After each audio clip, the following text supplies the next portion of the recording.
হে দুনিয়ার ধনী আমার বাবারা, হে বড় লোক আমার বাবারা, ক্ষমতা সম্পন্ন আমার বাবারা, দুনিয়ার জিন্দেগি কিন্তু একটাই।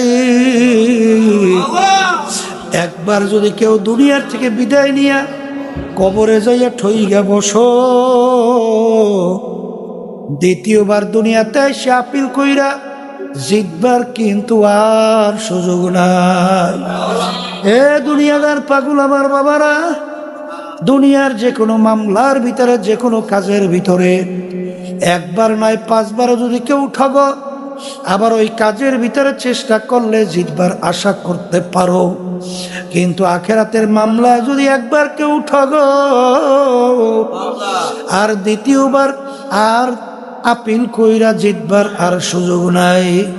এই জন্য আমার ভাইদেরকে বলবো, পর্দালে মা বোনদেরকে বলবো, এ ধনী আমার বাবারা, হে বড় লোক আমার বাবারা, মাঝে মাঝে একটু চক্ষু বন্ধ করো, একটু মোরাকাবা করো, এরপর বিল্ডিং এর দিকে তাকাও, এরপরে সম্পদের দিকে তাকাও, ক্ষমতার দিকে তাকাও।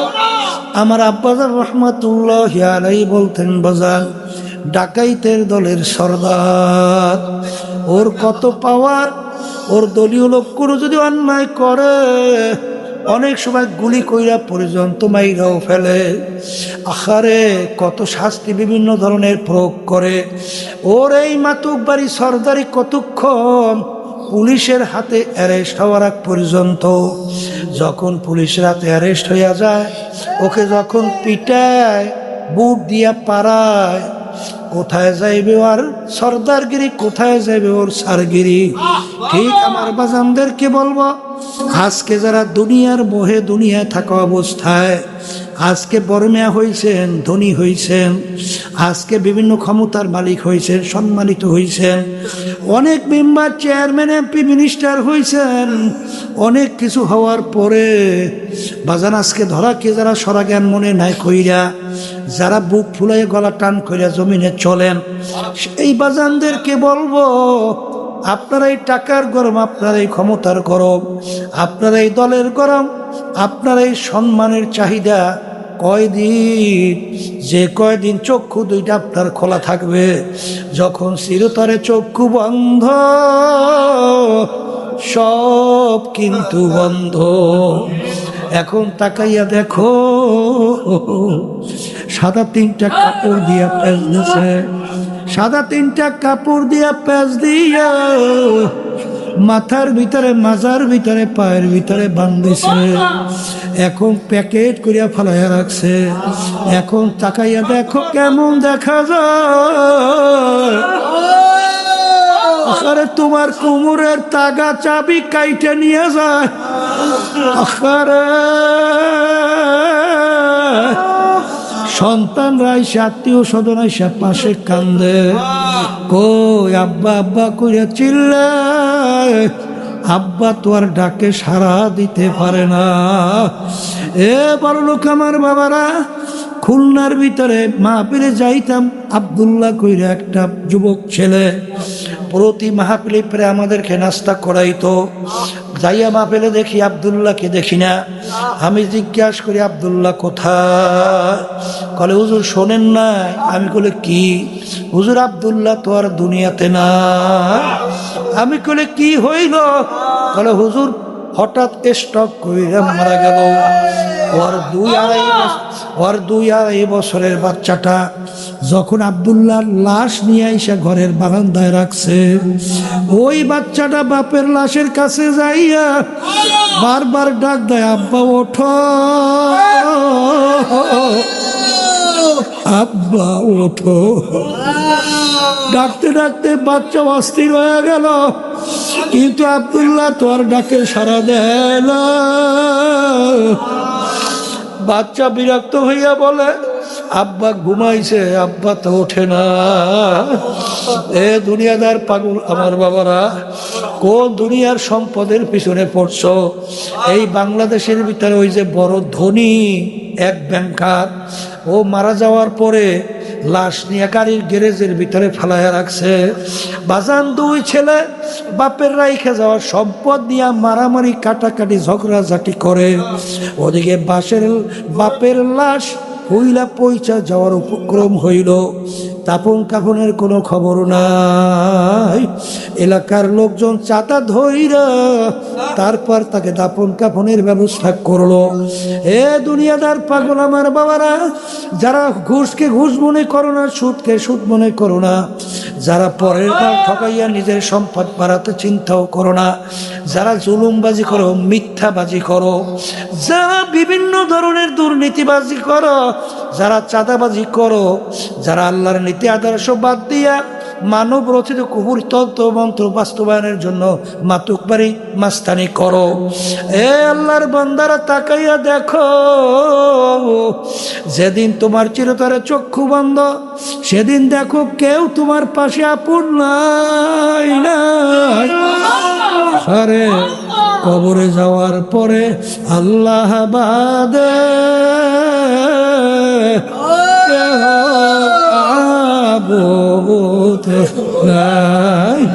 এই জন্য আমার বাজানদেরকে বলবো, পর্দারে মা বোনদেরকে বলবো, বাজান ভালো করে চিন্তা ভাবনা করে কবরে রওনা করো।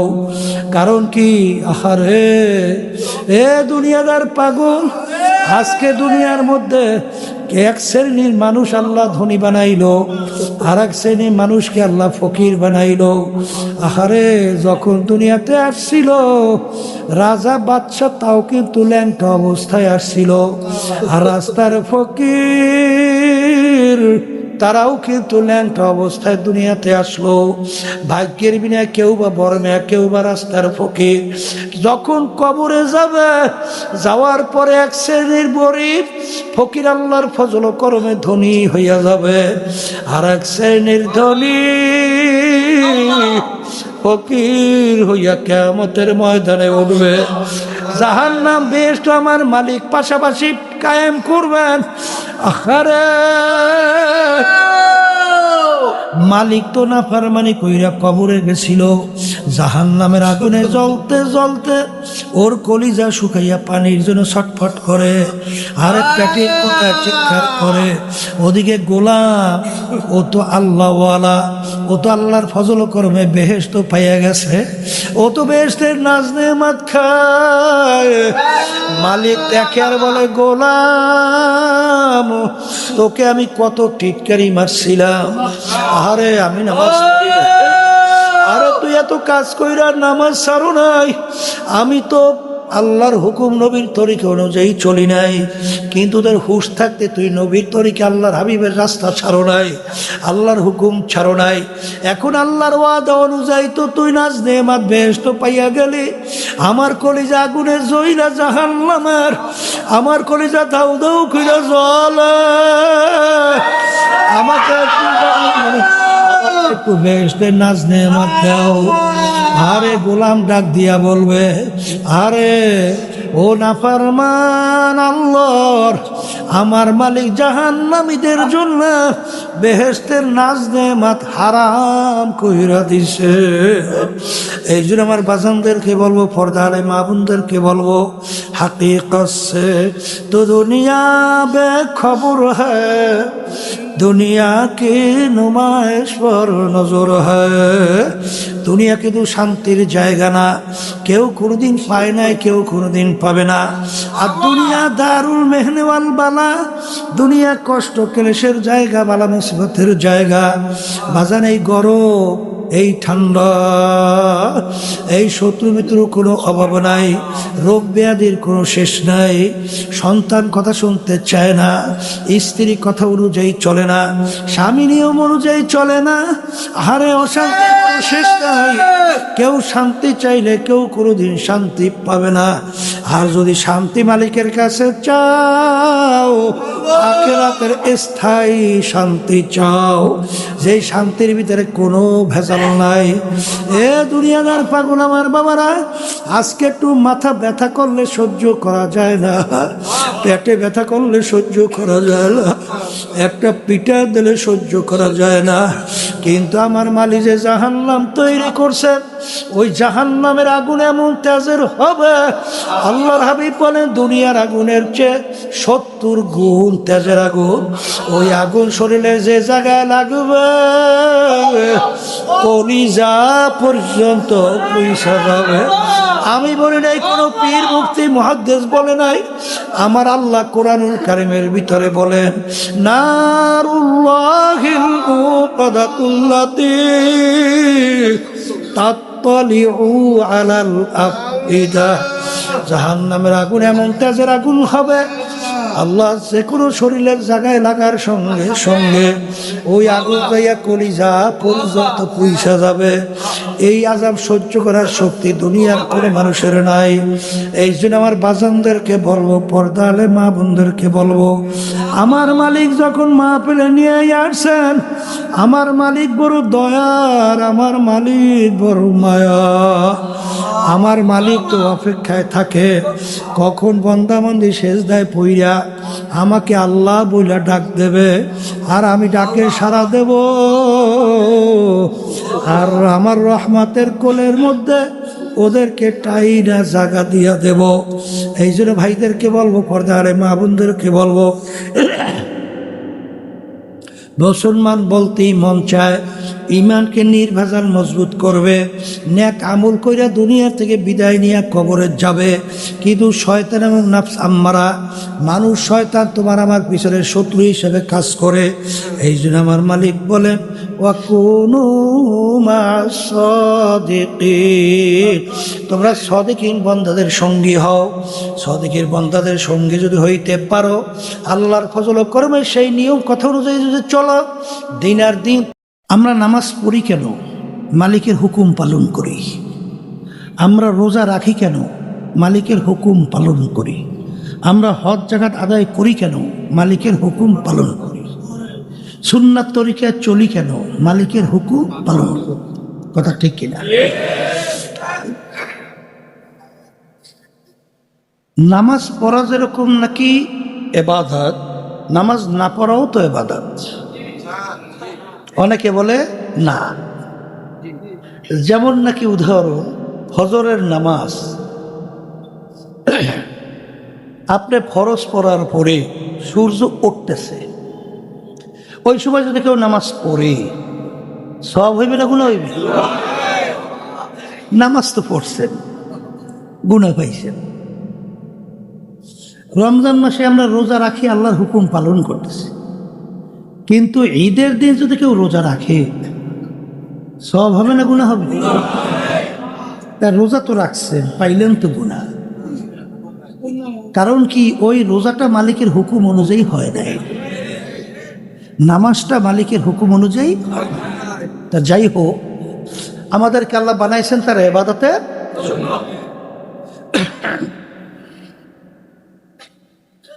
আমরা দুনিয়াতে আসছিলাম মালিকের হুকুম অনুযায়ী, আসিও মালিকের হুকুম অনুযায়ী, রওনাও করতে হবে মালিকের হুকুম অনুযায়ী। এখানে কিন্তু স্থায়ী থাকার জায়গা না। দুনিয়া কি স্থায়ী থাকার জায়গা? এটা একটা অস্থায়ী। আল্লাহ রাসূল সাল্লাল্লাহু আলাইহি ওয়াসাল্লাম আলী রাদিয়াল্লাহু তাআলা আনহুকে বলছিলেন, আলী, মৃত্যুকে কত দূরে মনে করো? আলী রাদিয়াল্লাহু তাআলা আনহু বলছিলেন, আল্লাহ রাসূল সাল্লাল্লাহু আলাইহি ওয়াসাল্লাম, আমি যখন নামাজ পড়ার জন্য ওযু করতে যাই, তখন আমি এই খেয়াল করি আমার জীবনের শেষ ওযু এইটাই হতে পারে। সামনের ওয়াক্তের নামাজের জন্য আমি ওযু করার সুযোগ আর নাও পেতে পারি। আল্লাহ রাসূল সাল্লাল্লাহু আলাইহি ওয়াসাল্লাম বলছিলেন, আলী রে, তুমি তো ভুল করছো, মৃত্যু তো এত দূরে না, মৃত্যু তো এক নামাজ থেকে অন্য নামাজ আসতে মাঝখানে অনেক সময়ের ব্যবধান। কিন্তু তুমি এই খেয়াল করো, যখন তুমি নামাজের ভিতরে ডান দিকে সালাম ফিরাও, বাম দিকে সালাম ফিরাতে পারি কিনা, এইভাবে খেয়াল কর। এই হলো দুনিয়া, এই হলো। আর আরেকটা জিন্দেগি যেটা হলো আখিরাতের জিন্দেগি, যেই জিন্দেগির ব্যাপারে আল্লাহ রসুল সাল্লাল্লাহু আলাইহি ওয়াসাল্লাম বুঝাবার জন্যে একটা উদাহরণ দিয়ে বলছিলেন, তামাম দুনিয়া যদি একটা গোডাউন তৈরি করো, পশ্চিম থেকে পূর্ব, উত্তর থেকে দক্ষিণ, জমিন থেকে আসমান, এই পুরা গোডাউন যদি সরিষা দিয়ে ভইরা রাখো, আর একটা পাখিকে যদি বলো, হে পাখি একটা সরিষার দানা খাবা, আবার 500 বছর পরে আর একটা সরিষার দানা খাবা, এইবার 500 বছর পর পর একটা সরিষার দানা খেতে খেতে একদিন না একদিন এই দুনিয়ার সরিষা গোডাউন সব শেষ হবে। কিন্তু আল্লাহ রসুল সাল্লাল্লাহু আলাইহি ওয়াসাল্লাম বলে, আখিরাতের জিন্দেগিটা শুরু হবে আর কোনো দিন শেষ হবে না। এখন কথা হলো, মরণ তো লাগবে, মরণ। তা মরার পরে কি হবে? আল্লাহ রাব্বুল আলামিন ওই সত্য কোরআনুল কারীমের মধ্যে আল্লাহ আগেই জানাইয়া দিচ্ছেন, ফারিকুন ফিল জান্নাতি ওয়া ফারিকুন ফিস সাঈর। আমি মরার পরে মানুষগুলোকে 2টা ভাগে ভাগ করব। কয় ভাগে? এক শ্রেণীর মানুষ আমি তাদেরকে পুরস্কৃত করে আমার স্থায়ী শান্তির জায়গা তৈরি করছে আমার বান্দা বান্দীদের জন্য, বেহেশত। যেই বেহেশত এত সুন্দর, এত আরামদায়ক, আল্লাহ রসুল সাল্লাল্লাহু আলাইহি ওয়াসাল্লাম বলেন, এত সুন্দর কেউ কোনোদিন চোখে দেখে নাই, কানেও শোনে নাই, কল্পনায়ও আসে নাই, তার চেয়েও সুন্দর।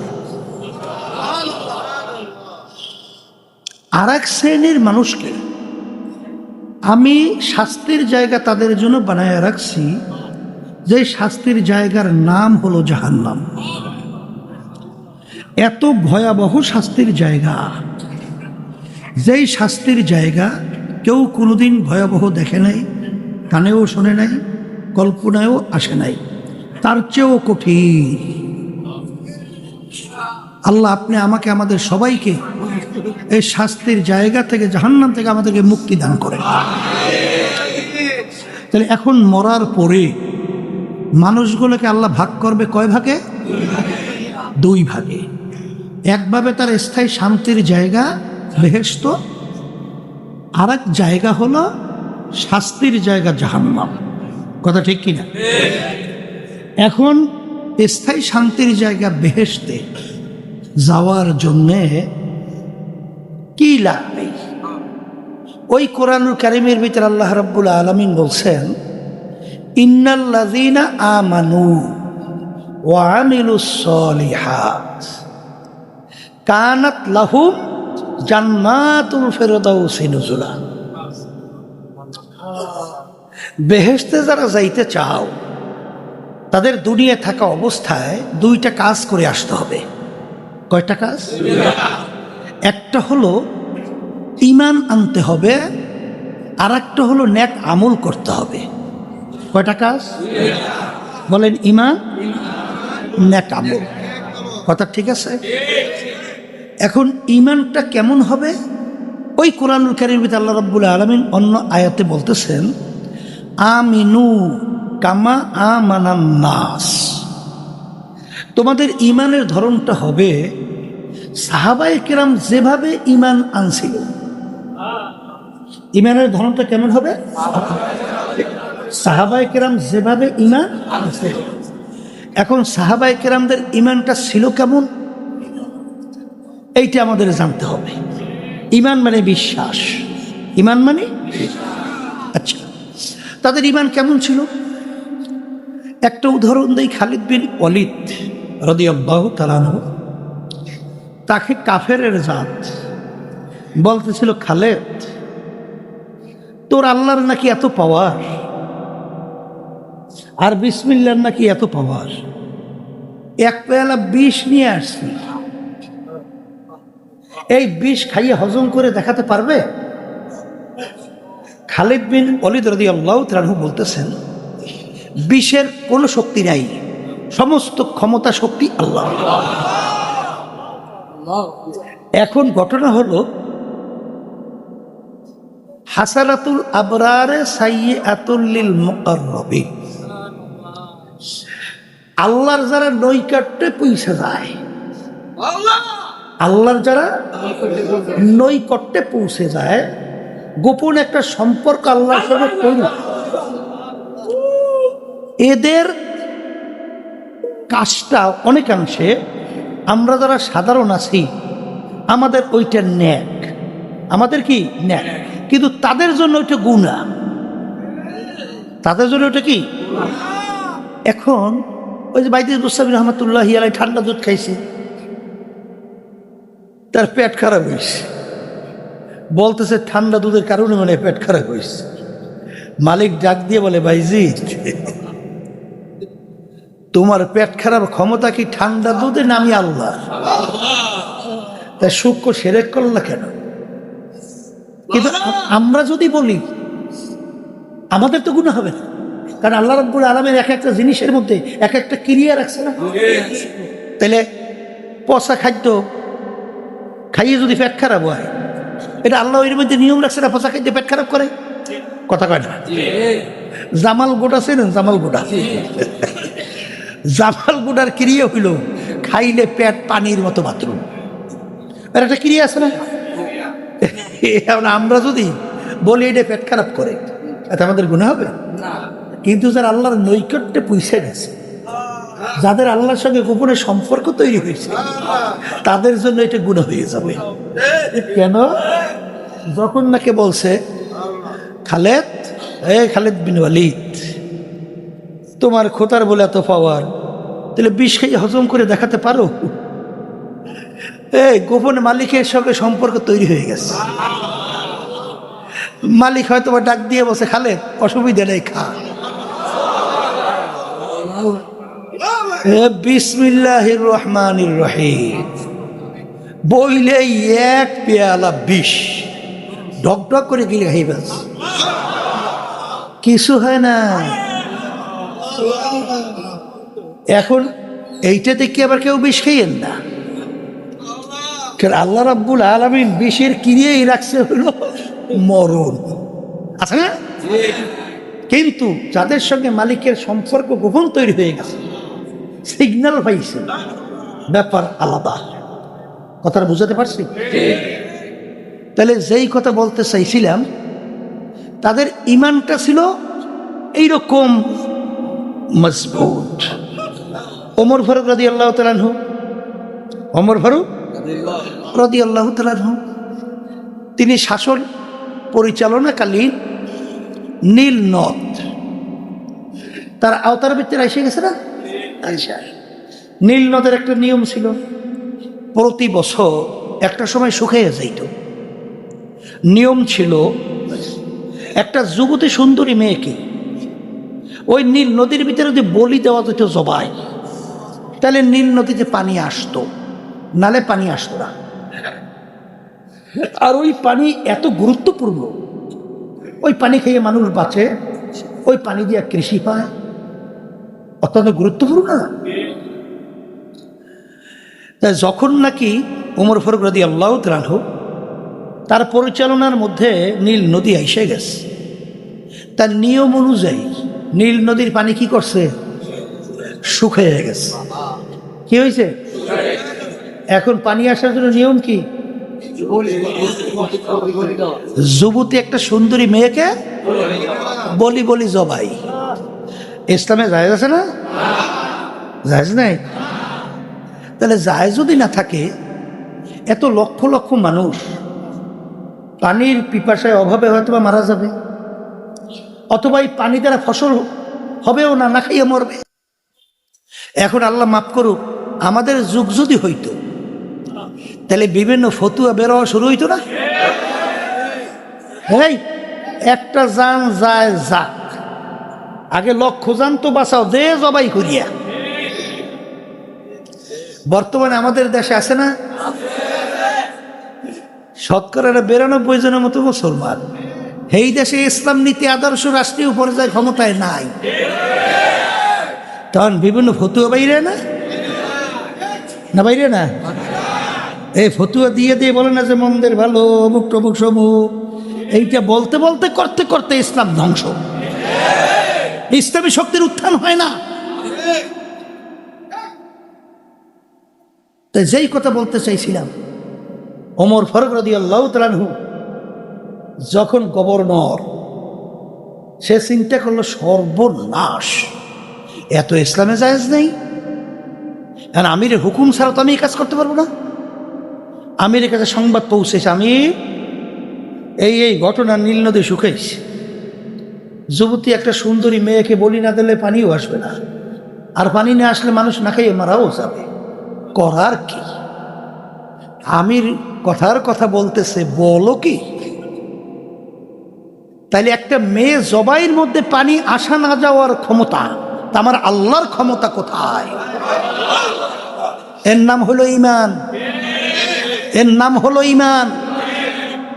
ওমর ফারুক রাদিয়াল্লাহু তাআলা আনহু ওই নীল নদীর কাছে চিঠি লেখে, চিঠি। আমাদের যুগে যদি আল্লাহ মাফ করুক, আমরা দেখতাম গাছের কাছে চিঠি লেখে, নদীর কাছে চিঠি লেখে, তাহলে আমরা কি মন্তব্য করি? পাগলের দল। ও কি দল? পাগলের দল।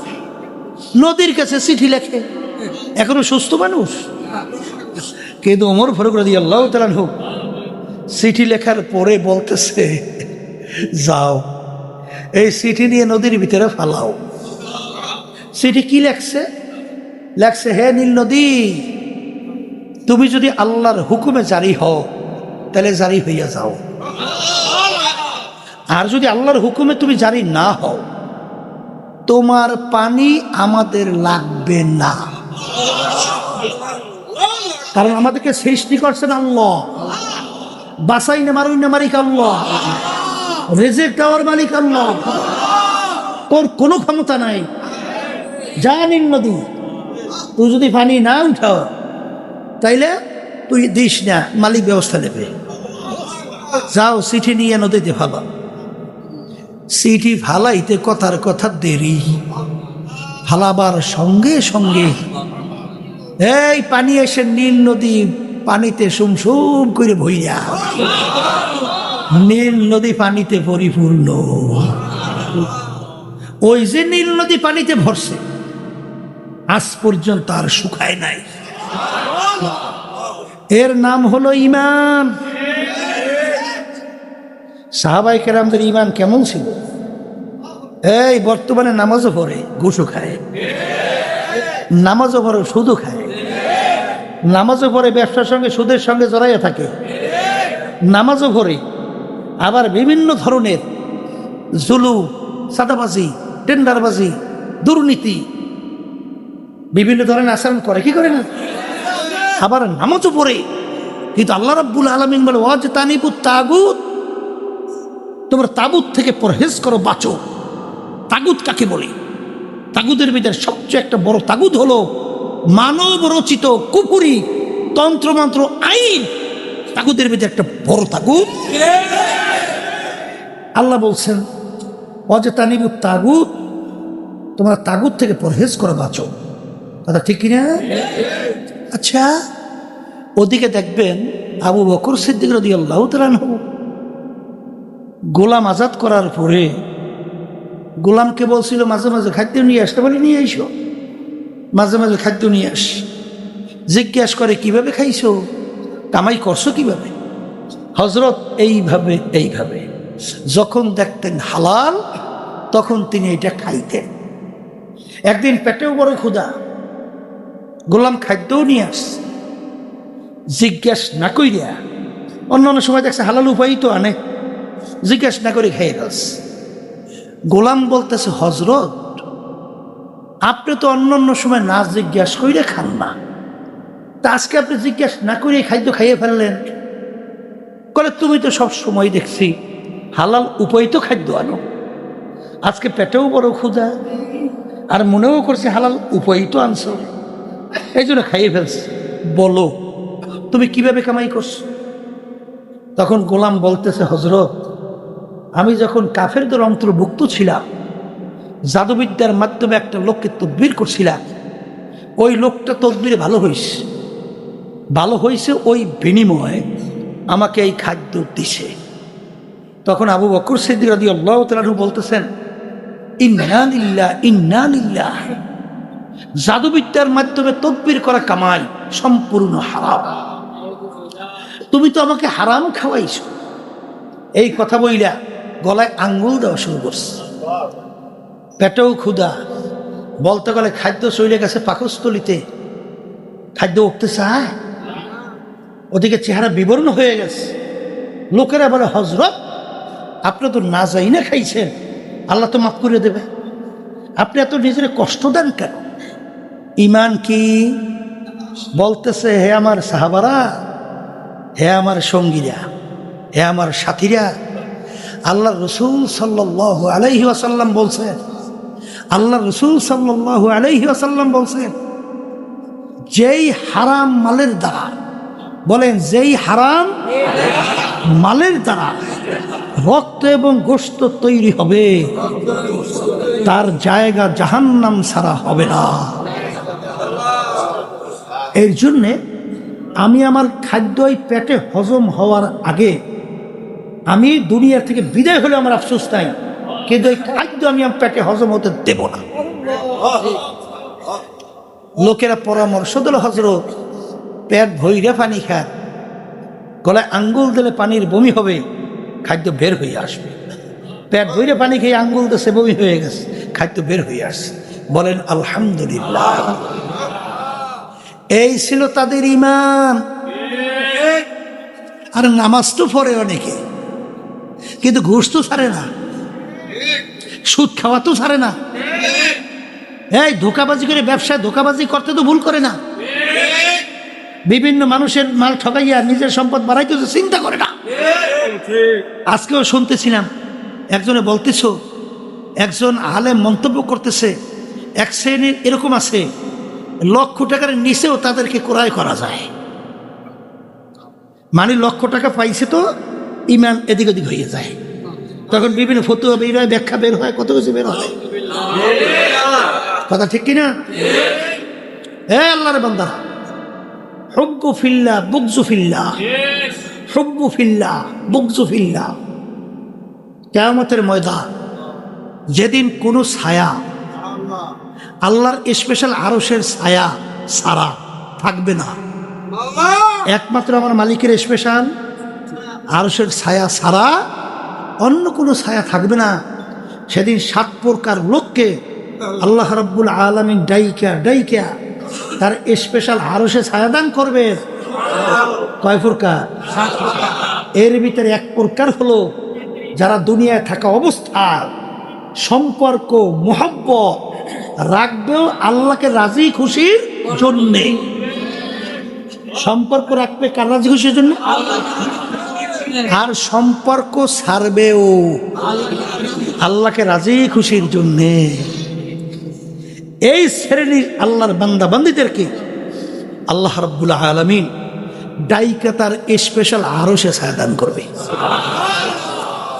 বর্তমানে দেখা যায় এক শ্রেণীর ইসলামের মধ্যেও আছে, নাম দেশে ইসলাম, কাম করে সবর ইসলাম,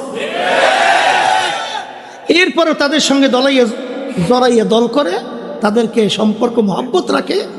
তাই তুমি ভালো করে যাই না রাখো, তোমার এই সম্পর্ক মহব্বত রাখায় আল্লাহ খুশি না বেজার?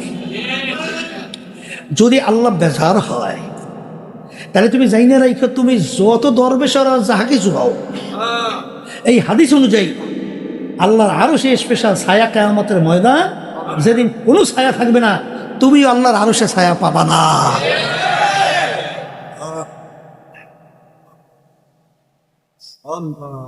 উল ইন্না সলাতি ওয়া নুসুকি। মাইকেল লই যে কি তামসা শুরু করছে, এই বেটাগুলো এই যে কোনো যায় বয়ানই করা যায় না, বেটা খালি বাহিরে শব্দ বাড়াইতেছে আর মসজিদের শব্দ একটা কমাই দিতেছে। এই এক রকমের সাউন্ড রাখো বাহিরে এবং ভিতরে। এগুলো লই বয়ানই করা যায় না। তাই যেই কথা বলতে চাই, এই আর বেশি ধরি না, তুই দাও। তাই যেই কথা বলতে চাইছিলাম, মহব্বত রাখবে কার উদ্দেশ্যে? আল্লাহর মহব্বত, আল্লাহর ভালোবাসার উদ্দেশ্যে। তো এখানে কুল ইন্না সলাতি ওয়া নুসুকি ওয়া মাহইয়ায়া ওয়া মামাতি লিল্লাহি রাব্বিল আলামিন। আমি বলছি না আল্লাহ বলছি? আচ্ছা, আপনি নামাজ পড়েন কার রাজি খুশির জন্য? রোজা রাখেন কার রাজি খুশির জন্য? তাহলে আপনি যে মানব রচিত কুফরি তন্ত্র মন্ত্র তাদের সঙ্গে জড়াই রাজনীতি করেন কার রাজি খুশির জন্য?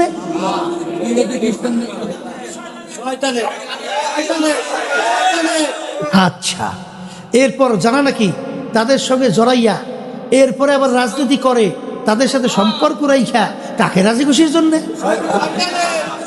আপনারাই বলতেছেন যে আল্লাহকে রাজি খুশির জন্য না। তাহলে আপনি আল্লাহর আরশে ছায়া পাইবেন কেমনে? তাহলে হাদিস কি আল্লাহ রাসূল সাল্লাল্লাহু আলাইহি ওয়াসাল্লাম মিথ্যা বলছে? আল্লাহ রাব্বুল আলামিন কোরআনের এই আয়াত কি অযৌক্তিক না অবাস্তব? বেহেশতে যাইবেন কিভাবে? কোরআন এবং হাদিসের রাস্তার বাহিরে জোর করিয়া? তাইলে যদি আপনি এই চিরস্থায়ী শান্তির জায়গা বেহেশতে যাইতে চান, নির্ভেজাল ঈমান লাগবে। কারণ হাদিসের মধ্যে আসছে অনেক মুসল্লি নামাজ পড়ে ঈমান নাই। আমার আল্লাহ বলেন ফাওয়াইলুল লিল মুসাল্লিন, প্রস্তুত কইরা রাখছি নামাজি নামাজ পড়ে ওর জন্যই জাহান্নাম। কথা ঠিক না? ঠিক। তাহলে বুঝতে হবে নামাজটা হওয়া লাগবে একমাত্র আল্লাহকে রাজি খুশির জন্যে।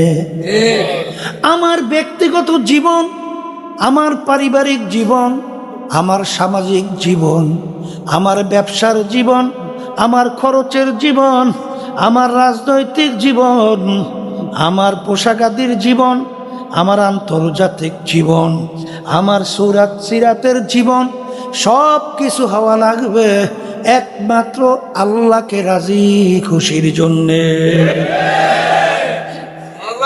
অনেকে মনে করেন হুজুর এইভাবে কি চলা যায়? কিছু মিলে ঠিলাইয়া ফিলাইয়া কোনো কায়দায় ডাইলে চাউলে খেজুরি মেচুরি কইরা এইবার হুজুর এই না চললে তো কায়দা করা যায় না। এক সেই আছে না? আমার মালিক বলেন আল্লাহু সামাদ। আমার মালিক বলেন আমি বেনিয়াজ বেপরোয়া। তামাম দুনিয়ার সমস্ত মানুষ যদি কিয়ামত পর্যন্ত আমার নাফরমানি করতে থাকে, আমার হুকুমের বিরুদ্ধাচরণ করে, এতে আল্লাহ বলেন আমার কিছু আসে যায় না। এই মাখলুকাতের সংখ্যা কি পরিমাণ শুনছেন? প্রায় 18,000 কম বেশি। কথা কয় না? 18,000 কম বেশি মাখলুকাত না? এর ভিতরে একটা মাখলুকের নাম হলো মানুষ। কথা কয় না? এই অন্য অন্য মাখলুকাত আমার মালিকের ইবাদতে লিপ্ত আছে না নাই? ফেরেশতারা আছে আছে আছে। অন্যান্য মাখলুকাত আমার মালিকের তাসবিহ তাহলিল আদায় করে কি করে না? যারা সারদাম বাগুয়াদ আল্লাহু নাগুয়াদ টনটনা টুন টুন নাগুটু। কবরের যাত্রীরা কি মনে করছো আল্লাহ কি আমাদের কাছে ঠেকছে নাকি? আল্লাহ কি আমাদের কাছে ঠেকা? হ্যাঁ, ঠেকা যদি না হয় নিয়ম অনুযায়ী ইবাদত করো, নিয়ম অনুযায়ী ইবাদত করো। তুমি আর আমি শুনি পাখিটা টুন টুন টুন টুন শব্দ করতেছে, আসলে ওদের ভাষায় ওরা বলতেছে আল্লাহু আল্লাহ। এই স্বাভাবিক বোঝা যায় না? আমরা পানি কি বলি? পানি। আমরা পানি কি বলি? পানি। আচ্ছা, ইংরেজি ভাষাভাষী এলারা পানিরে পানি বলেন ওয়াটার। শুনতে কি একরকমের না ভিন্ন হয়েছে? ওয়াটার হয়েছে কিন্তু জিনিস কিন্তু পানি। এই আরবি ভাষাভাষী এলারা বলে মাউম, শুনতে কিন্তু ভিন্ন, জিনিস কিন্তু বস্তু একই। ঠিক কিনা? তোমার আমার বাড়ির মোরগটা ডাক দেয় কুকুরু তুকু, শুনতে শোনা যায় কুকুরু তুকু, আসলে ওদের ভাষায় ওরা বলে আল্লাহ আল্লাহ। ও যারা সারদাম বাগুয়াদ আল্লাহ নাগুয়াদ টান টানা টুন টুন না টুন টুন। এই আমার মালিকের ইবাদতের ভিতরে তাসবিহ তাহলিলের মধ্যে সমস্ত মাখলুকাত জড়াই আছে না? না খালি আমরা মানুষই খালি ইবাদত করি? হ্যাঁ, আল্লাহর বান্দারা কবরের যাত্রীরা। আচ্ছা বলেন তো, আমার মালিক আপনার আমার নামাজ দিয়া কি করবে? কোনো প্রয়োজন আছে? তাহলে কোরবানির পশু জবাইয়ের মধ্যে আল্লাহ কি বলছেন? যে তোমাদেরকে আমি কোরবানির সময় পশু জবাই করতে বলছি যাদের এই আল্লাহ তাওফিক দিয়েছে না। আচ্ছা ওয়াজিবটা কথা কয়টা? আচ্ছা করলেন, করার পরে এই রক্তগ্রস্ত কোরবানির গরু গোস্ত মালিকের কাছে পাঠান, তাহলে কি পাঠাবো? তোমার দিলের অবস্থানটা, তুমি যে কোরবানি করলা কিসের জন্য? যদি আল্লাহর জন্য হয় এইটি আল্লাহ পাইয়ে যায়। তাহলে নামাজও আল্লাহর কোনো প্রয়োজন নাই, রোজাও কোনো প্রয়োজন নাই, কিন্তু আমার মালিক দুনিয়াতে পাঠাইছেন পরীক্ষার হলে পরীক্ষা নেওয়ার জন্যে। তাহলে ইমান হইতে হইবে ধরনটা কি? আবার বলেন। তাইলে বোঝা গেল যে ইমানের ধরন হইতে হবে সাহাবায়ে কেরামদের নির্ভেজা সত্য ইমান যদি থাকে। আল্লাহর হাবিব বলেন আখলিস দীনাকা ইয়াকফিকা আমালুল কলিল। ইমান যদি তোমার নির্ভেজাল, ইমান যদি তোমার স্বচ্ছ হয়, তুমি অল্প নেক আমল করবে তো সরাসরি জান্নাতে চলে যাবে। ইমানের ব্যাপারে শুনলাম, এখন দ্বিতীয় বলছিলাম কি? নেকামল। বলেন এই নেকামলের ব্যাপারে ঝামেলা শেষ নাই। কতখানা ইসলামের পক্ষে বাক্স একটা থাকার পরেও এক শ্রেণী এবার বিএনপির বাক্সে নেকামল দেখাইছে না? আস্তে কর। আবার দাড়িপাল্লারা কইছে না হ্যাঁ ক্ষমতায় গেলে ইসলাম অনুযায়ী রাষ্ট্র চালাইবে না, প্রচলিত কুফরি গণতন্ত্রের রাষ্ট্র চালাইবে। এই সেখানেও আবার নেকামলের একজনের পথ দেখাইছে না? কথা কয় না? না দেখায় নাই। এখন আমার বাজানদের কি হলে বাজা নেকামল কোনটা? আল্লাহ রাব্বুল আলামিন প্রত্যেক নামাজের মধ্যে আপনাকে আমাকে শিক্ষা দেয় ইহদিনাস সিরাতাল মুস্তাকিম। হে আমার দয়ার মালিক, আপনি আমাকে সিরাতাল মুস্তাকিমে চালান, সিরাতাল মুস্তাকিম দেখান। সিরাতাল মুস্তাকিম কোনটা? আবার মালিক সিরাতাল মুস্তাকিমের পরিচয় দেয় সিরাতাল্লাযীনা আন'আমতা আলাইহিম, যেই পথে চলার পরে আপনার পক্ষ থেকে যাদের উপরে আপনার নেয়ামত বর্ষিত হয়েছিল। আপনার নেয়ামত বর্ষিত মানে কি? যাদের উপরে আপনি রাজি খুশি হয়ে গেছেন, তাদের পথে আমাদেরকে চালান। এখানে কিন্তু সরাসরি আল্লাহ বলেন নাই মালিক আপনি কোরআন এবং হাদিসের রাস্তায় আমাকে চালা। এটা শিখেতেছে? এটা শিখেতেছে কি দেশে? যাদের উপরে আপনার নেয়ামত বর্ষিত হয়েছে তাদের পথে চালা। এখন কাদের উপরে আল্লাহ নেয়ামত বর্ষিত হয়েছে? আল্লাহ রাব্বুল আলামিন কোরআনুল কারীমের ভিতরে তাদের পরিচয় দিয়েছে মিনান নাবিয়িনা ওয়াস সিদ্দিকিনা ওয়াস শুহাদাই ওয়াস সালিহিন ওয়া হাসুনা উলাইকা রাফিকা। আল্লাহ রাব্বুল আলামিন পরিচয় দিয়েছেন যে আমি কাদের উপরে রাজি খুশি হয়েছি, কাদের উপর আমার নেয়ামত বর্ষিত হয়েছে। বলেন নবী রাসূলদের উপরে, বলেন সিদ্দিকিনদের উপরে, বলেন শুহাদায়ে কেরামদের উপরে, বলেন তাদের ধারাবাহিকতায় কিয়ামত পর্যন্ত নেককার পরহেজগার আল্লাহ ওয়ালাদের উপরে আল্লাহর নেয়ামত বর্ষিত হয়েছে। এখন বুঝতে হবে, বলেন নবী রাসূলদের আমল, বলেন সিদ্দিকিনদের আমল, বলেন শুহাদায়ে কেরামদের আমল, বলেন তাদের ধারাবাহিকতায় নেককার পরহেজগারদের আমল। আমল মানে কাজ, এই কাজটাই হলো নেক কাজ। এদের কাজটাই কি? আবার বলেন, এদের কাজটাই কি? এখন আপনার কোন আমলটা নেক আমলের ভিতরে পরিগণিত হবে? সাহাবায়ে কেরামদের আমলের সঙ্গে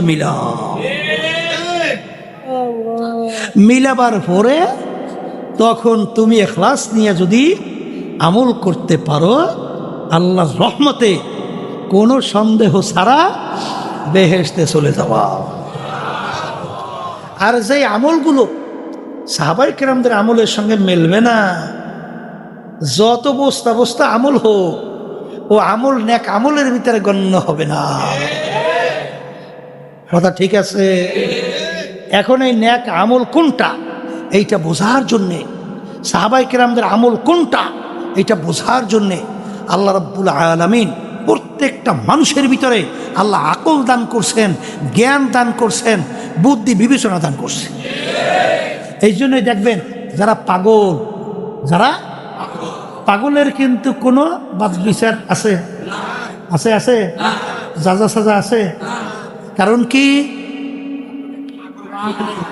ওদের আকল না থাকার কারণে ওদের কোনো ধরপাকড়ও নাই। কথা ঠিক? তাহলে এই আকলের মাপকাঠি দিয়া কোরআন এবং হাদিসের কষ্টি পাথরে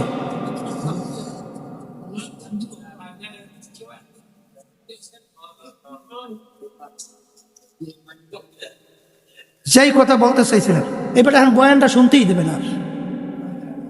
ওই লোকটা আইছিল কোন জায়গা দিয়ে? তাই যেই কথা বলতে চাইছিলাম যে নেক আমল বাহিরের শব্দ হালকার, ভিতরের শব্দ একরকমের রাখো। একরকমের রাখলে আবার এসে বলে কে বোঝে না? কথা শুনলেই মাইক লড়াইও না। যেই কথা বলতে চাইছিলাম, নেক আমলটা আপনার দেখতে হবে সাহাবায়ে কেরামদের আমলটা কি। কথা ঠিক?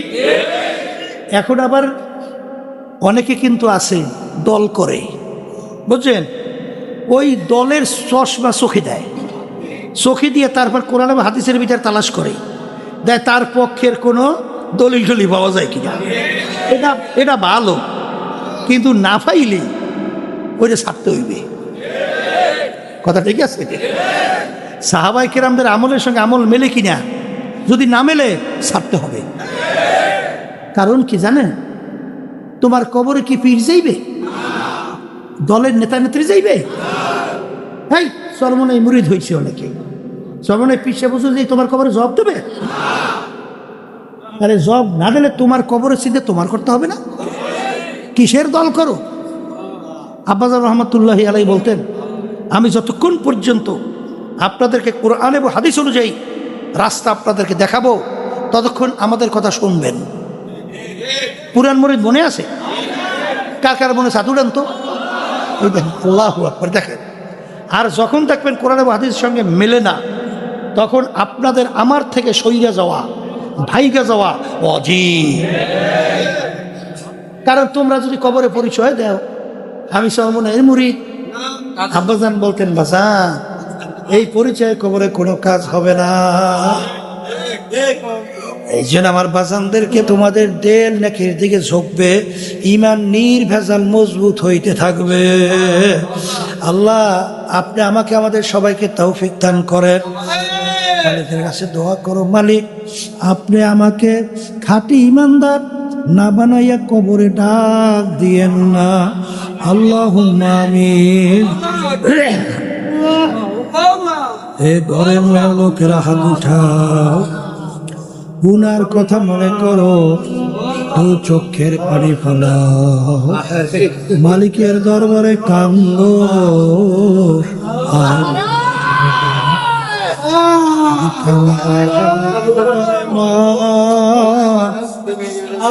ঘরে দরজা দিয়ে বউ হয়ে উঠছিল রে।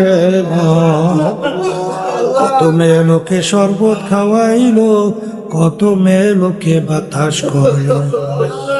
আবার এমন একটা দিন আসবে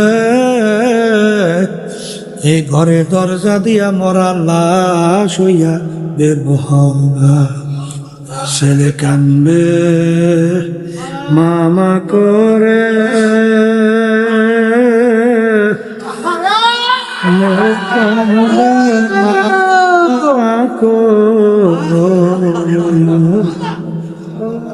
জবাব তো আর দিনা